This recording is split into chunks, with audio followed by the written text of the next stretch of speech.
Anong ginawa ninyo, simbahan ninyo? Bibilang kayo ng pera instead of going around the neighborhoods explaining to the people why they should not be in that industry because they will die.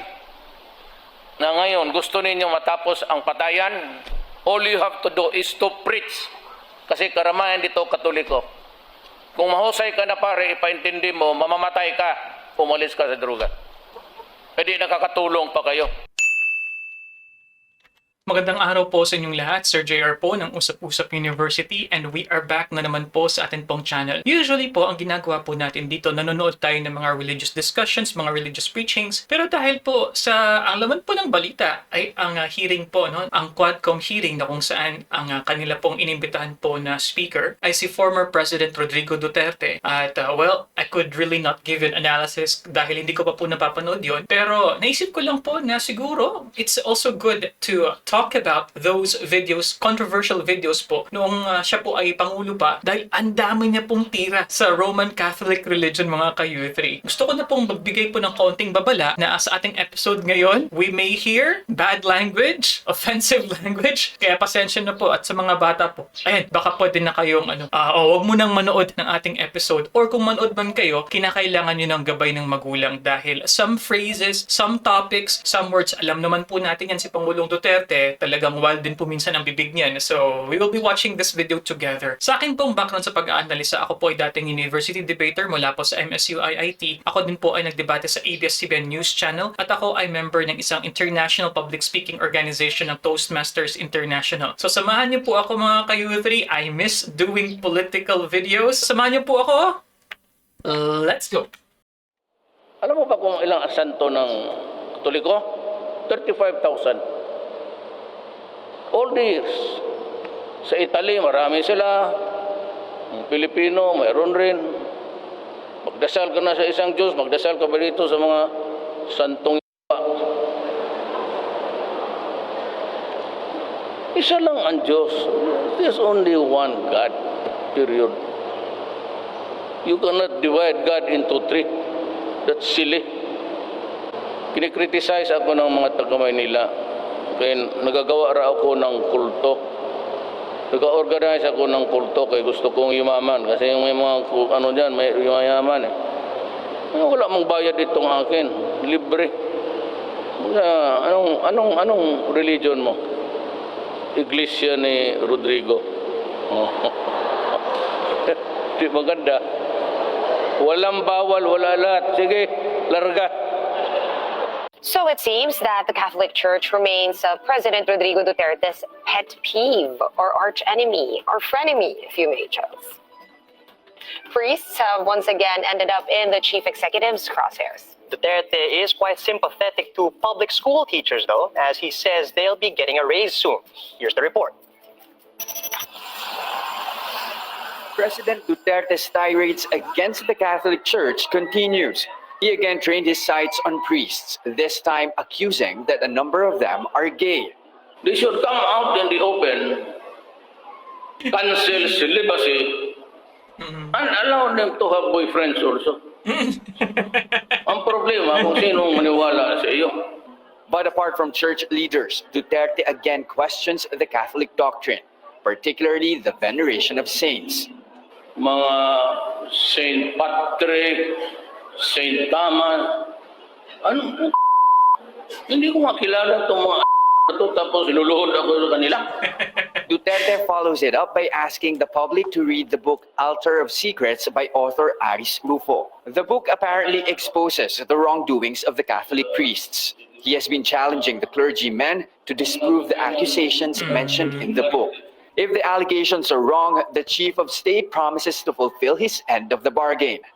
Kung masagot nila ito at sabihin nila may isang bagay dito na mali, abangan ninyo ang Holy Week. Dito ako magpalansang sa krus sa Bulacan. Totoo. Pero huwag naman matagal.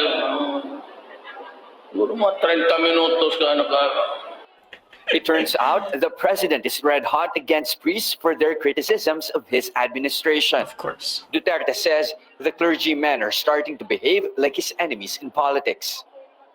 Kasi inaatake nila ako sa pulpito eh. Huwag mong gamitin ito. Kasi palang liberal party ka na rin o PDP laban. Except to collect money from the people. It's about corruption of the church. And that corruption dates back to many years ago. Well, the church is honestly, I remember earlier he said na the Roman Catholic Church will stop and will cease to exist in 25, 30 years. I just don't believe that, of course. Marami na po din kasi talagang sumubok na sirain ang Roman Catholic Church. Pero the reality is, it's already an institution. In fact, isang ang bansa ang lugar ng mga kaparian. Isang ecclesiastical state, ang Vatican City. So some people could just wish for the downfall of the Roman Catholic Church. But honestly, I think it's too big to fall. Yan po ang phrase natin sa English. It has already been established in this country for many centuries na. Kaya yung pagsira po sa Roman Catholic Church, it's very difficult to do. So more than his criticism here, actually mas interesado po ako sa uri po ng kanyang paniniwala ni Pangulong Duterte. Most of the priests are homosexuals. They should come out in the open, cancel celibacy, and allow them to have boyfriends also.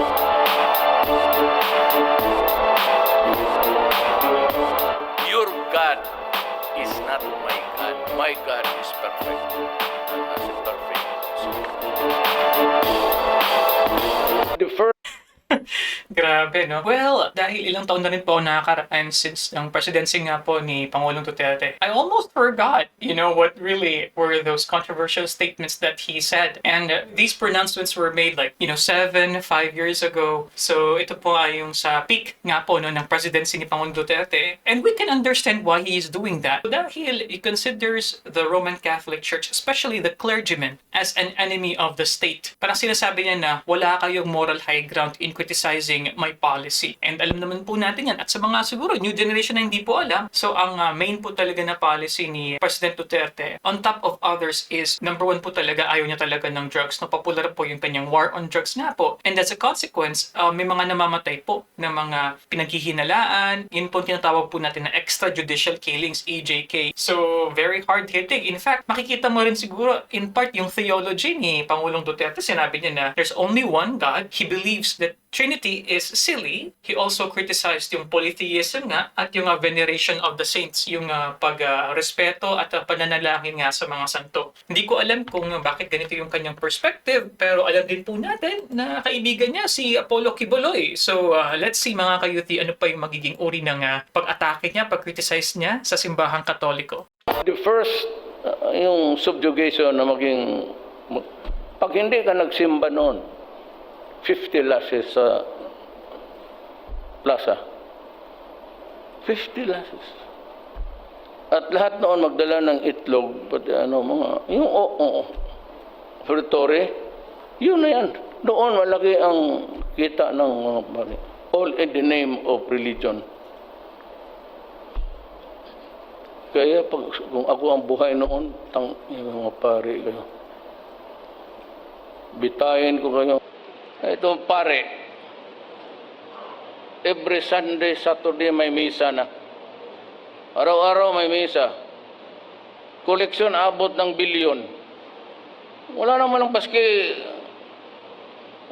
limang kwarto na rehab. Alam mo dapat ang pare, totoo lang, libutin na yung archdiocese niya. Pagtanong siya dyan sa mga tao, sino yung tinamaan ng droga. Ayun ang i-gather nila, gastusan nila, pakainin nila at gamutin nila. Ang pare kasi, it's all right to talk about taking the life of pati yung iba sumubra eh. Pati yung mga babae ko na. Eh, huwag yung ganon. Kaya lahat ng, ikaw, pati kayo, pati ako, pareho ba tayong sakit? Yung mga babae dyan sa konbento ninyo, nandito man, panahon ni Gloria Arroyo. Naghingi sila ng Pajero, Montero, lahat ito mga obispo na to. There is a constitutional provision, separation of church and state. No money can be spent for a particular religion. Bawal talaga yan. Naghingi kasi binigyan sila. That is graft and corruption. Sabihin ninyo, nagkamali ako, binastos ko yung simbahan. mag-resign ako. Niwala ka, I'll give you the word. Ikaw, Presidente, binastos mo yung Katolik. At tinayo ako, sandeda ako, nag-graduate sa college. Altar secrets, sekreto sa mga altar. Yan pare nakatalikod. Sex, politics, and money in the Philippine Catholic Church. You build a chapel in your own house and pray there.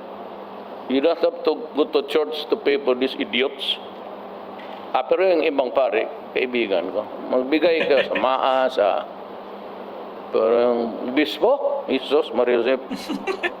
Maghingi pa ng sakyanan sa gobyerno, knowing fully well that it is corruption, as there is a separation of church and state.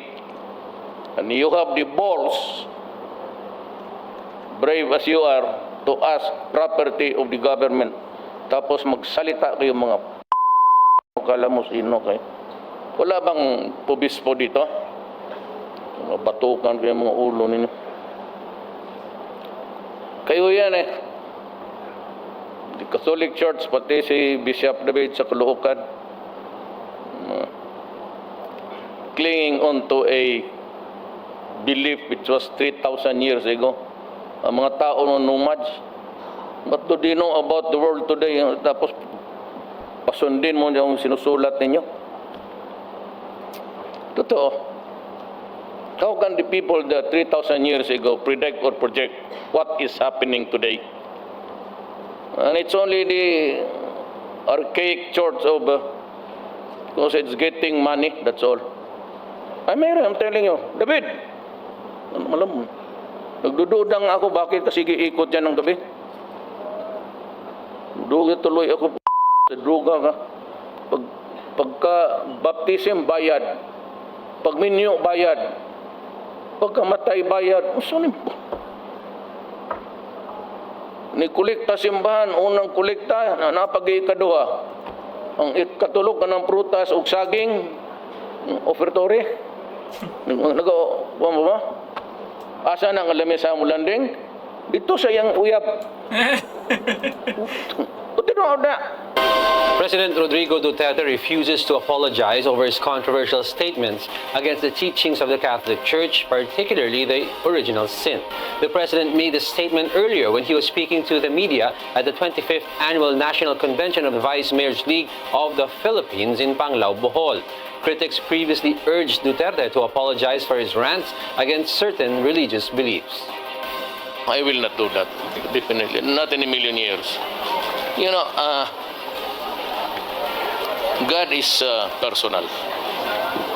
It is not formed by textbooks. So, if you use God as a transmission sa ano ninyo, other sectors of society, then you invite criticism. If you use it as a transmission of messages, you are up to also be on the receiving end.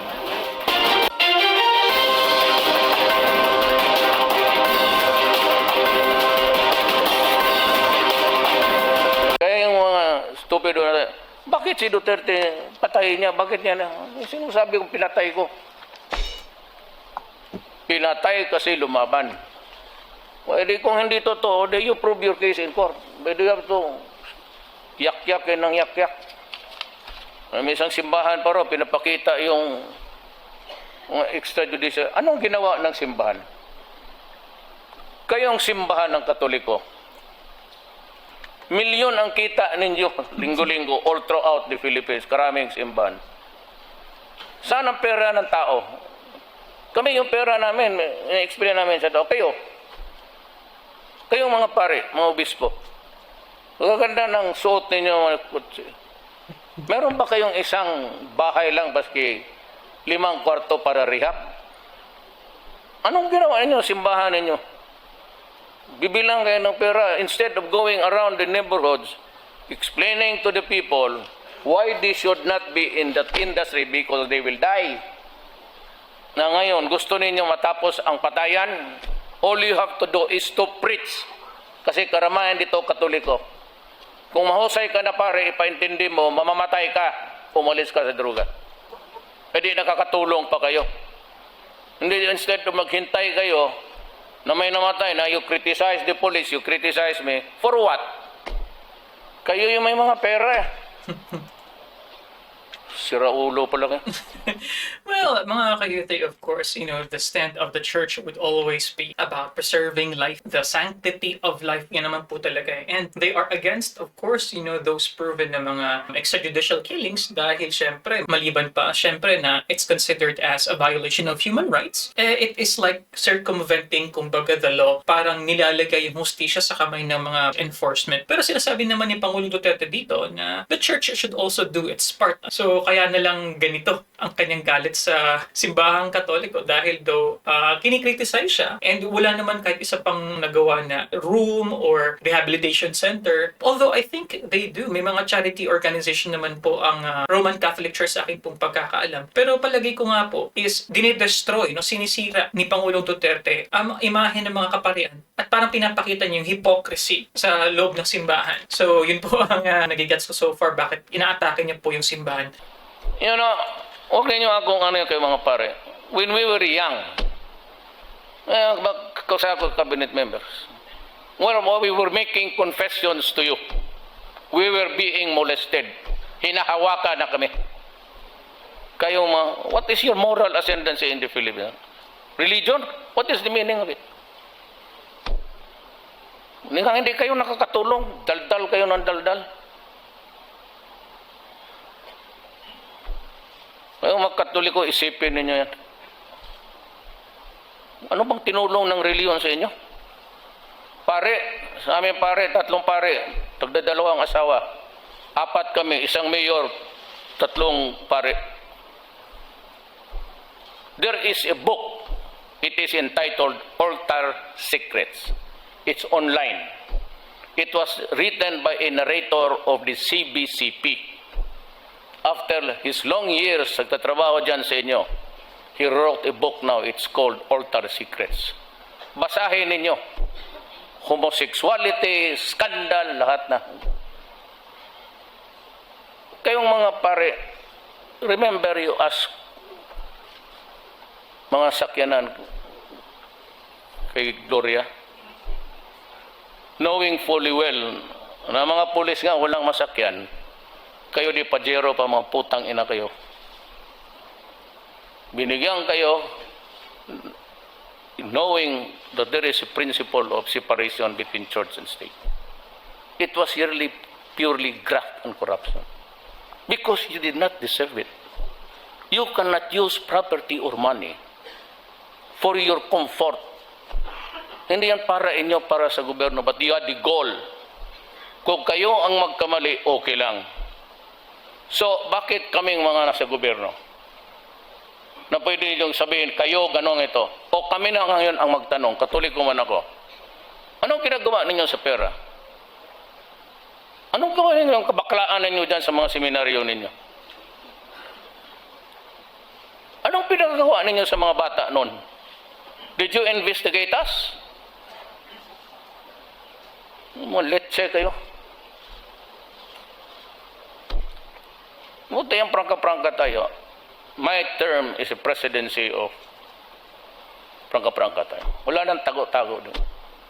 Pag tayo magtago, you expose me, fine. I expose you. Bakit? Ang mali ninyo, okay lang. Ang amin, hindi. Ang bullshit. Kalukuhan niya. Extrajudicial killing. Tumulong kayo. Ito nga ang ibigay ko sa inyo. Basbasan ninyo ito ng huli. Totoo man kayo ang holy water. Paliguan ninyo ng 1 tonelada tubig para gumaling. Ay, ito tatatisi yung mga miracle yung tubig ninyo. Hindi ipainom ninyo. Daldal kayo ng daldal yan eh. Tapos kayo with all the pageantry and ceremony. Pag gold pa kayo ng mga chalice dyan. Eh, samantala yung nang kikinig sa inyo, mga walang kain. Ngayon mga chalice pa kayo. Di gold pa. Gusto niya, tunawin ko pa ito. Bigay ko sa inyo chandelier ng wala kanyan. Dagdagan ninyo yung gold ninyo. Gawin niyo mga medalya. Tignan mo yung medalya ninyo. Kanlalaki, gold. Putang ina, bakit si Kristo ba pinako ng krus doon?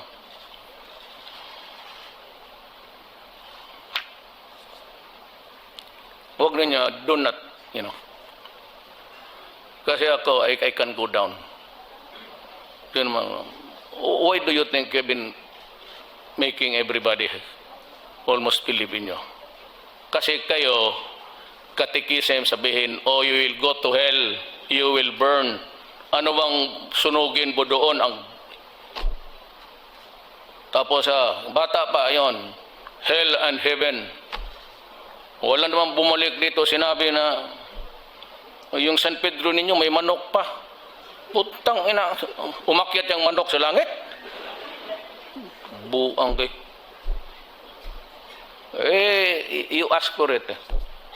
So kung gusto mo talaga show down na. Sige. Magbago kayo pag hindi if you cannot mend your ways. If you cannot even give justice to the small boys that you have molested in the past. You do not have that moral ascendancy to lecture on us what to do. Sanctity of life. You're enjoying your work. Pagkatapos, sanctity. Kayo diyan mga palasyo. Ang mga tao nandiyan sa squatters, tapos sanctity. Tumingin nga kayo sa lamin ninyo. Ngayon,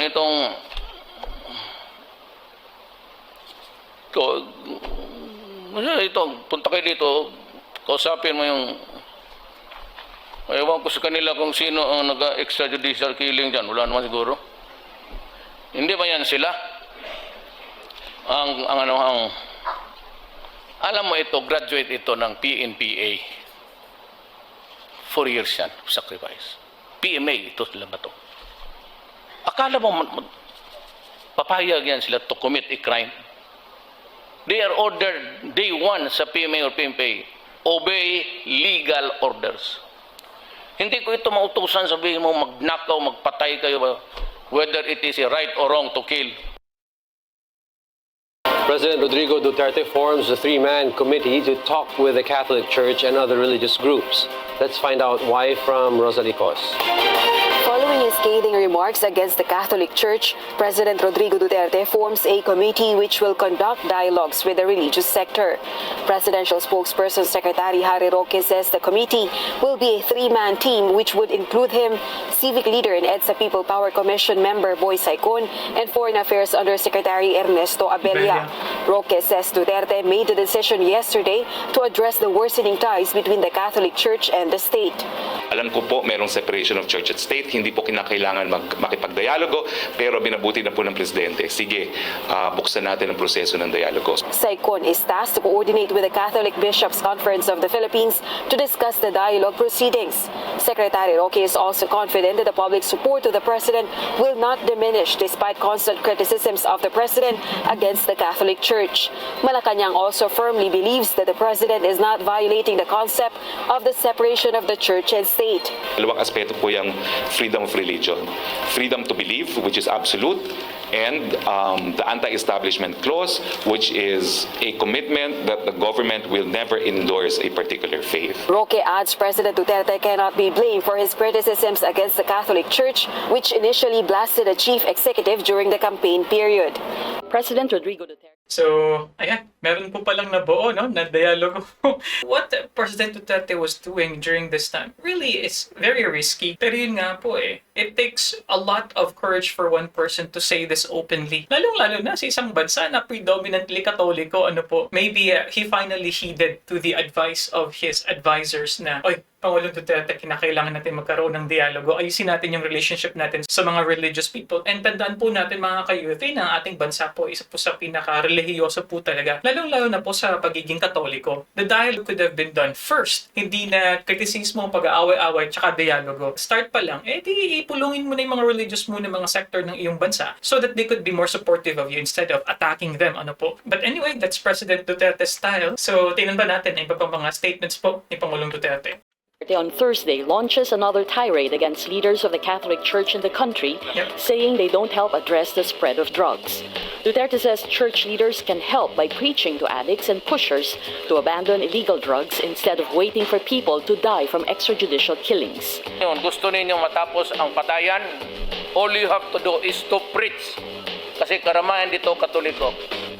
Kung mahusay ka na pare, ipaintindi mo, mamamatay ka, umalis ka sa droga. Pwede nakakatulong pa kayo. Duterte accuses church leaders of just waiting for someone to die in the drug war, only to criticize government afterwards. Criticize the police, you criticize me. For what? Kayo yung may mga pera. Sira ulo pa lang. He also accuses the church of not doing enough for drug addicts despite its wealth. Anong ginawa ng simbahan? Kayong simbahan ng Katoliko, milyon ang kita ninyo linggo-linggo all throughout the Philippines, karaming simbahan. Saan ang pera ng tao? Kayong mga pare, mga obispo, magaganda ng suot ninyo.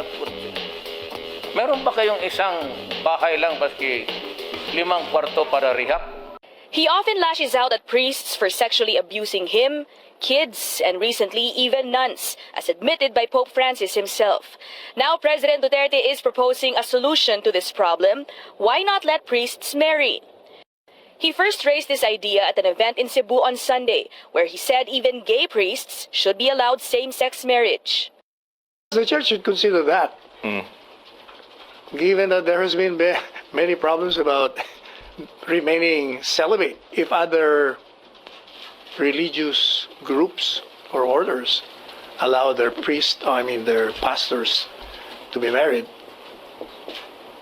why not the Catholic Church? The proposal may be seen as timely, with the Vatican's recently concluded summit that sought to address the very same problem, sexual abuses in the church.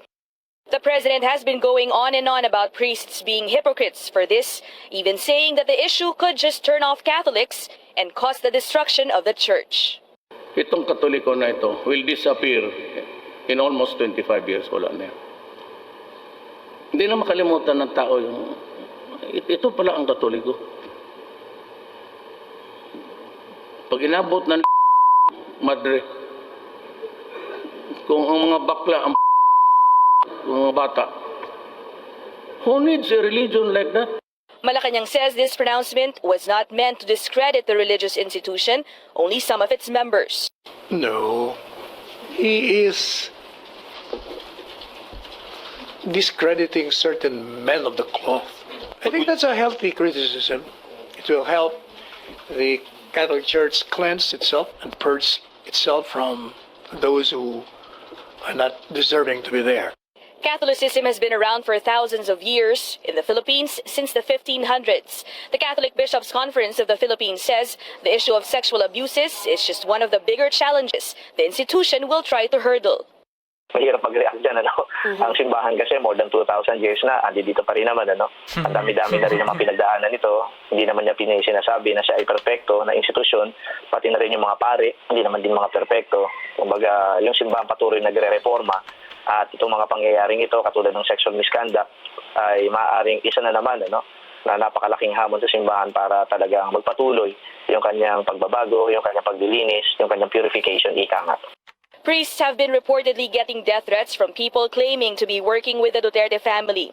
Malacanang denies this is a result of the president's previous remarks calling on addicts to hurt, kill, or rob erring priests. You know, drug addicts are crazy. They've been, their brains have been affected. So there is no need for encouragement from anyone to do something bad against a person.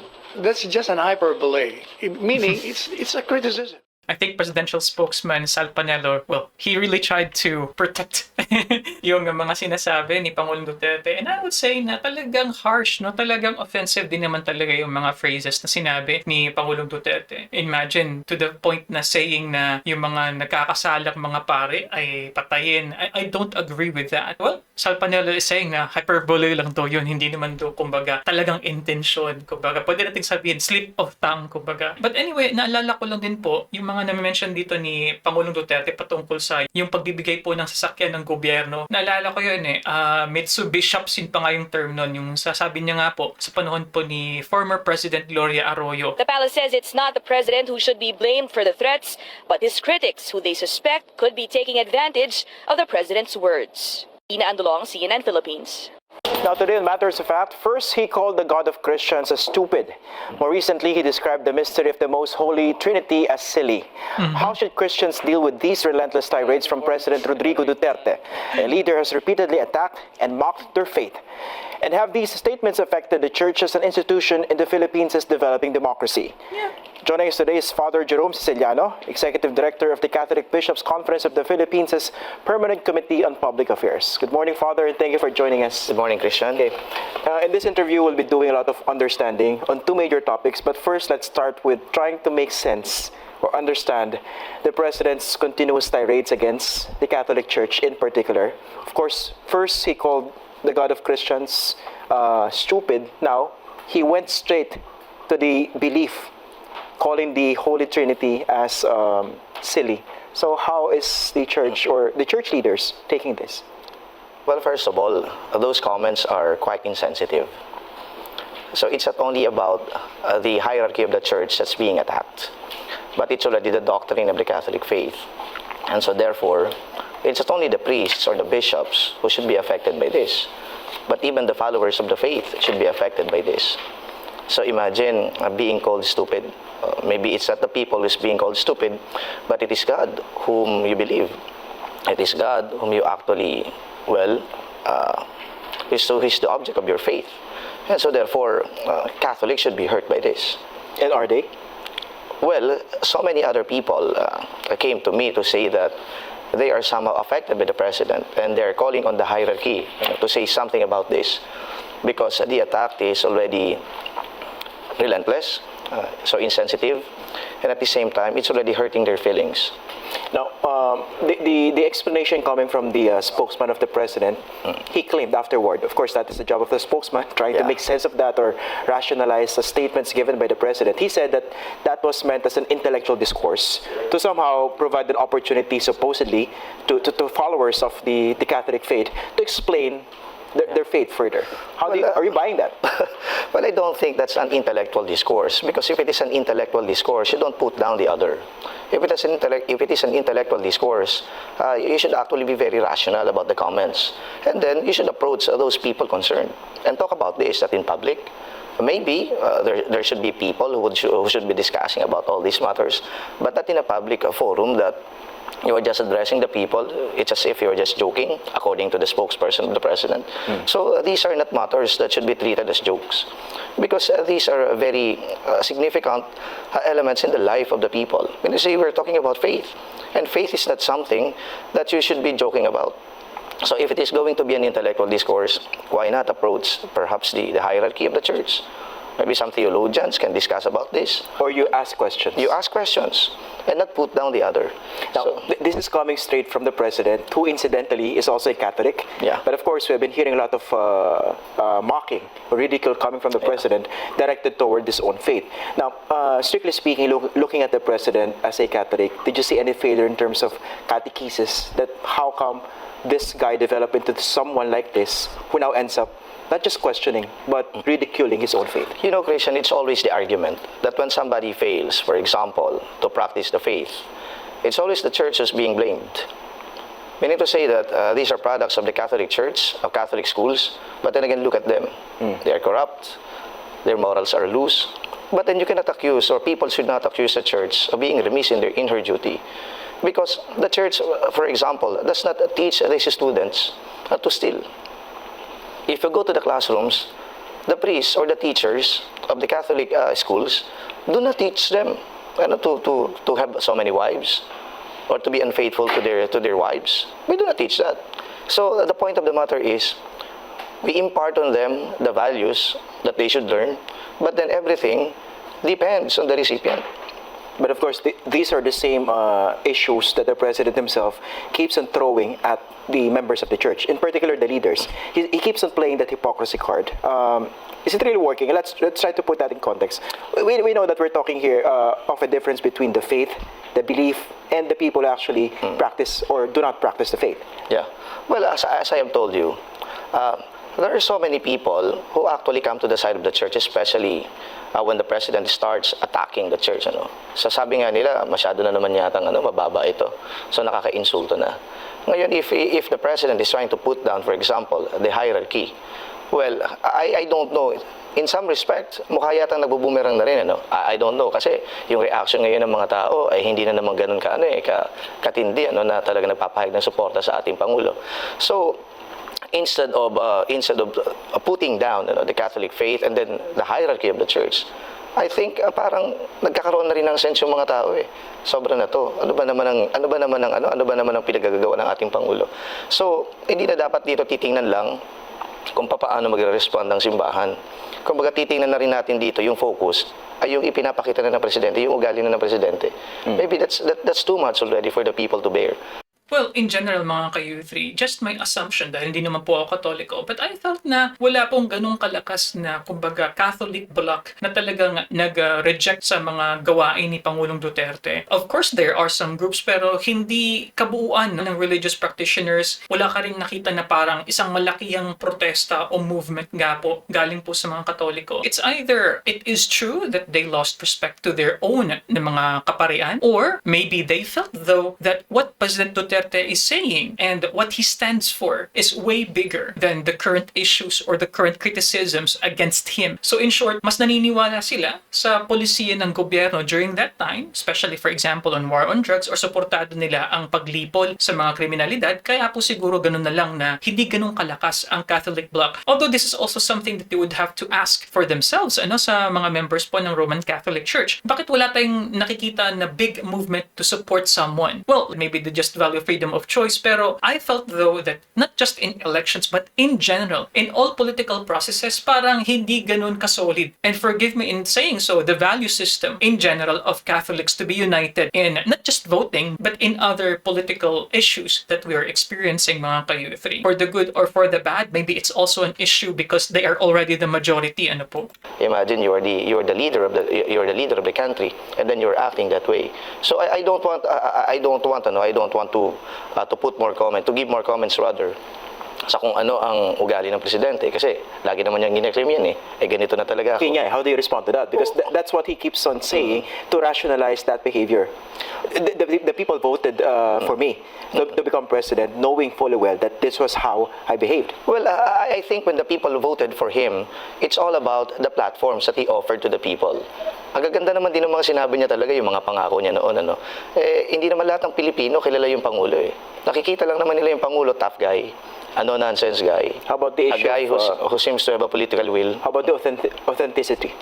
Well, keeps on taking advantage of that. Well, yung authenticity, napakahirap na ma-determine. Kasi yung mga tao would only have the impression. Impressions lang naman ng tao. Yung authenticity, medyo malalim na usapin yan. So, kinakailangan dito bantayan mo talaga. And now, if the president keeps on doing this, siguro yun na nga nagkakaroon na ng sense sa tao. Ganito pala talaga tong taong to. But at that time that he was campaigning, I don't think yung authenticity ay already into play. Kasi impressions lang yun Sabi ko nga he keeps on giving all these promises, and these are good promises. Kaya yun ang natatak sa utak ng tao. Now, are these comments coming from the president somehow posing more challenges as far as catechism is concerned? That perhaps you've been encountering more questions coming from the flock that say, wait, the president is not questioning the mystery of the Holy Trinity. The president says God is silly. The president says that why go to the church? You can put up your own chapel. This is an ongoing debate among some Catholics or Christians. Why do you have to pray directly? That's a difference between Catholics and some other followers of the Christian faith, Yung the issue of privatized religion, which is of course not encouraged because it's supposed to be communal. Okay.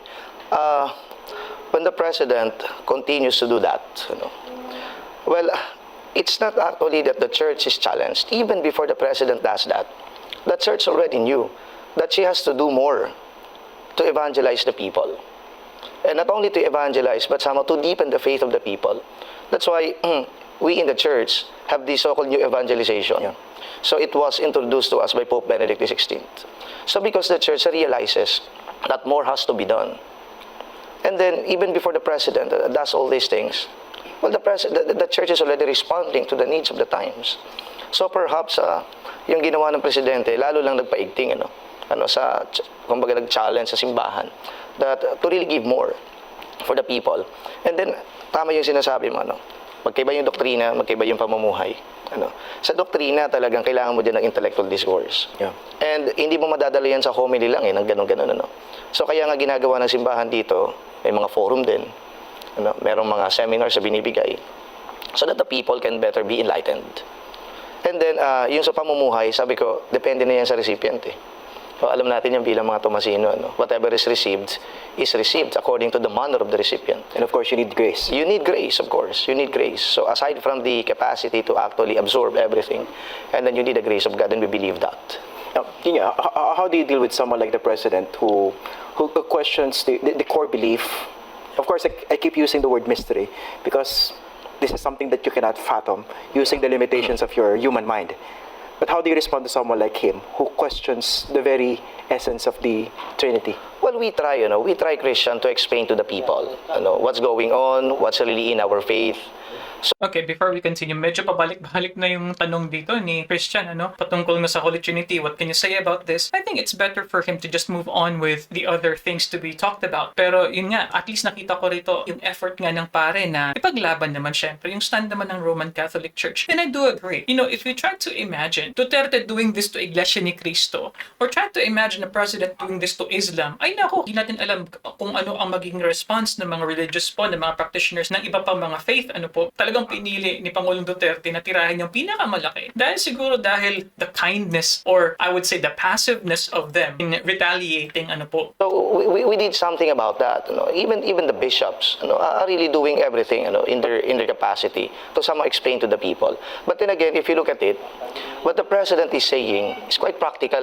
For an ordinary mind, parang it makes sense to them. But if you try to actually deepen everything by means of intellectual discourse, so may unawaan din naman kahit papano Siguro, yung avenue na nabibigay sa amin, baka kulang. Kasi nga sabi ko, when you deliver your homily, you do not actually give intellectual discourse or theological disputations during the homily. Because people would not actually appreciate that also. Ang kinakailangan din ng tao dito, alam mo yung may practical sense din. That's why when we give our homilies, hindi ito yung tipong dapat na napapatulog mo tao Ikaw nag-undergo ka ng theology, di ba? Pag nasa classroom ka, pag ganito, parang it does not interest the student at all. Kaya kami, hinahaluan naman yan ng practical sense. So, if we're going to do that, by merely delivering homilies, and using it to somehow theologize, abay dapat babalansehin din namin yan. So ngayon, tinatanong mo ko, how do we deal with the president? A president who's like this? Well, I think, the president is at easy to deal with. Pero napaka-unpredictable. Yung unpredictability niya, he says one thing today, and then tomorrow, some other people from his camp will actually belie everything that the president says. Sasabihin nila, the president is just joking, or it's just hyperbole. So how do you deal with a person like that?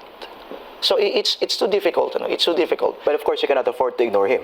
Well, we are not ignoring Kasi him. may impact yung statement. Yeah, so we are not ignoring him. Kaya nga sabi ko sa inyo ang pamunuan naman nagsasalita tungkol dito. But is the leadership doing enough? Well, I do not want I do not want to put them in a box na parang tahimik ngayon yung simbahan. Hindi naman There are people from within the church, especially the hierarchy, who are actually doing a lot of things also, responding to the tirades of the president. Now, the fact that the CBCP, traditionally a very influential institution in the Philippines, is now headed by an archbishop who is perceived to be close to the president. At the start of his presidency, the concern was, would that work to the advantage or disadvantage of the CBCP in connection with its relations with the president? So, how is it now? Is it actually helping or not? Well, I'd like to emphasize the collegiality of the CBCP. So it's actually a conference of bishops. So meaning to say, there are so many voices to be heard, so many considerations. Well, the leader of the CBCP may be assigned in Davao, and he is perceived to be close to the president. But maybe it's working to the advantage also of the conference, on one side. But at the same time, the CBCP president has to weigh in what the other bishops have to say.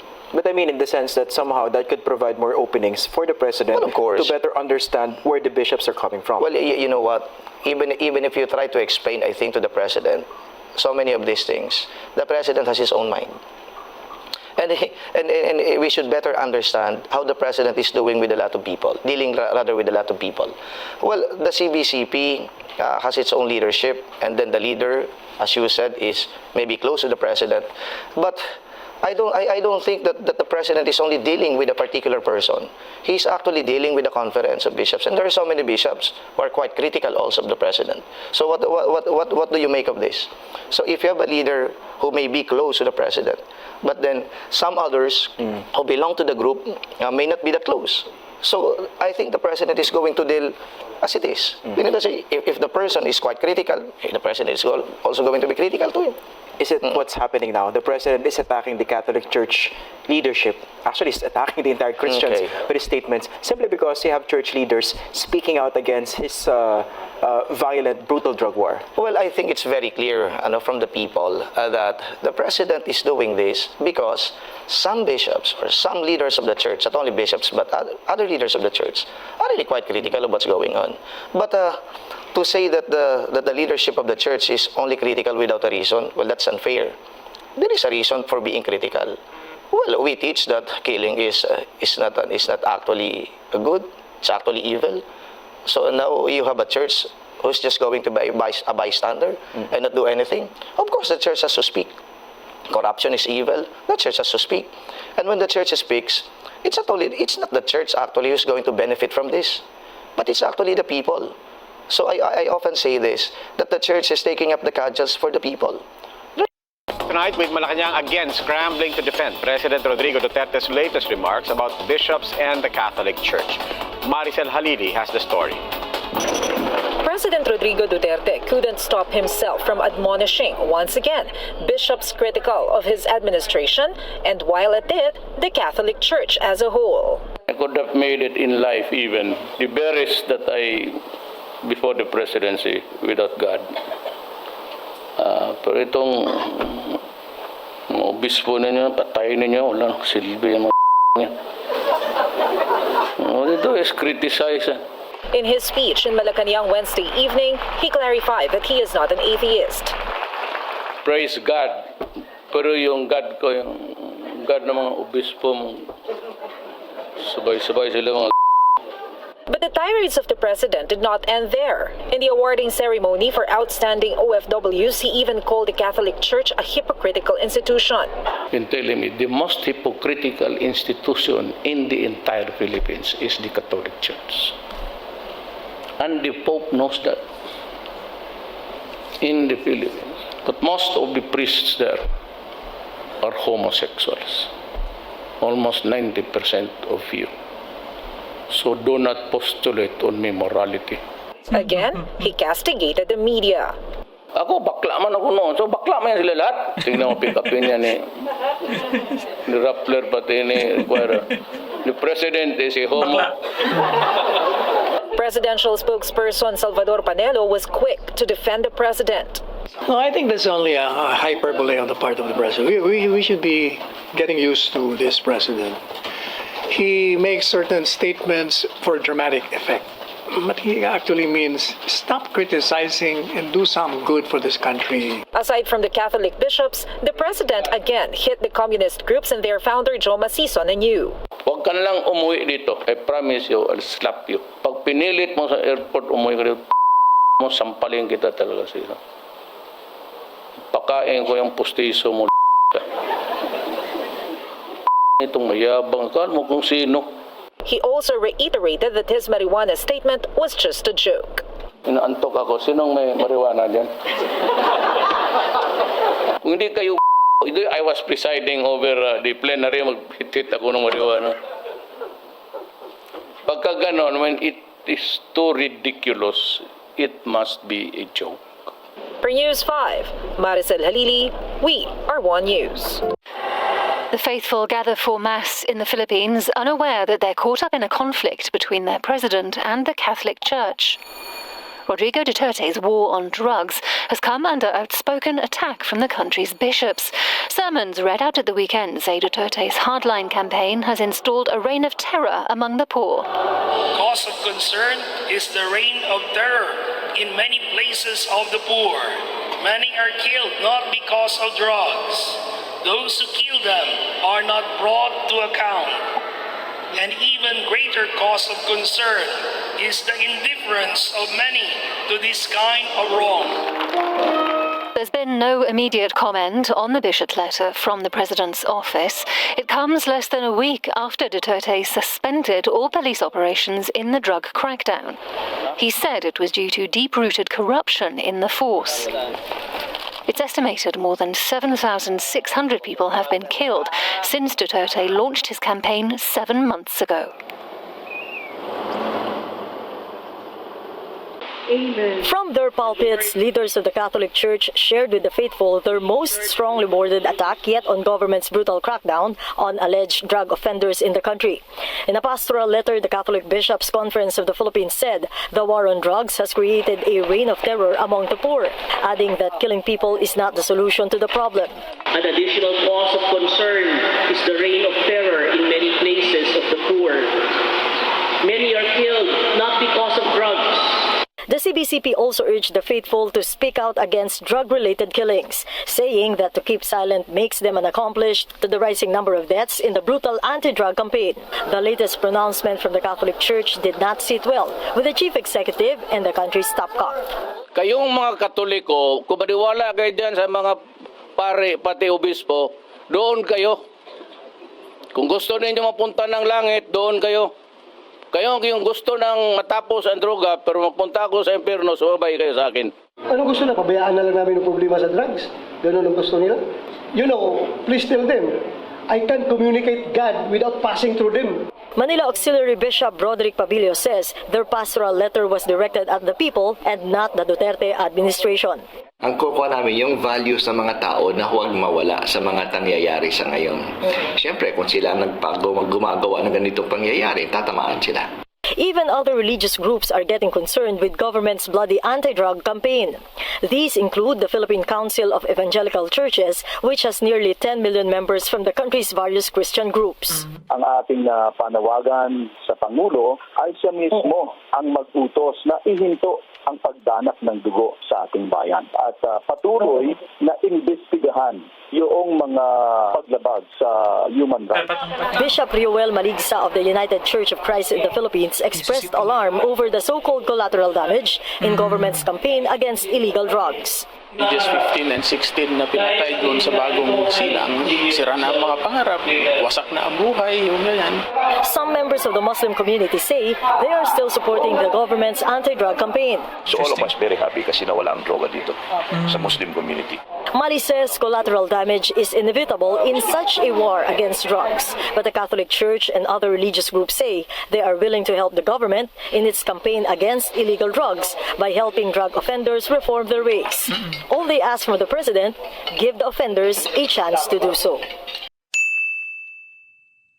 Okay mga ka-youthie, so dyan po nagtatapos ang ating episode ngayon. Siyempre, medyo mahaba-haba din po yun at ang daming mga kritisismo. Meron din po tayong na-include na discussion at pagsagot nga ng isang spokesperson po ng CBCP patungkol siyempre sa mga tirades, mga kritisismo ng Pangulong Duterte, former president. Although we could really see here, of course, na he was really hell-bent. The reality mga ka-youthie, yung drug problem po kasi talaga, it's one of the most difficult problems any society could ever have. Di lang po sa Pilipinas ang problema yan, pati po sa Amerika, pati po sa iba't ibang parte po ng mundo. Although, yung konsepto po ng war of drugs, yung pagiging hardline po natin laban po sa droga, actually sa Amerika meron na rin po ang ganyan. And the reality was, it was not successful. So, the only way, at least for me, is to really strengthen yung law enforcement. But at the same time, may respeto pa rin sa human rights, of course, tsaka sa due process. Kasi nga naman po, di ba, kung titingnan mo rin, paano na makakapagbago yung isang tao kung siya ay pinatay mo na, di ba po, kung masyadong naging diretsahan nasobrahan at saka masyadong naging agresibo ang pagtuligsa sa mga hindi naman drug pushers ang iba dyan, drug users daw, di ba po? Kaya yung panahon po talaga ni Pangulong Duterte, talagang may issues na po talaga about po sa mga posibleng abuse din ng mga law enforcements. But then again, nasa desperado po kasi tayong panahon kung kaya't marami din po ang mga religious leaders na supportive po kay Pangulong Duterte. At kahit na yung mga lipunan mismo, katulad nga po ng nasabi ko, yung nangyari po kahapon is just a sign of the charisma and the belief of most people sa credibility ng Pangulo, mga ka-U3.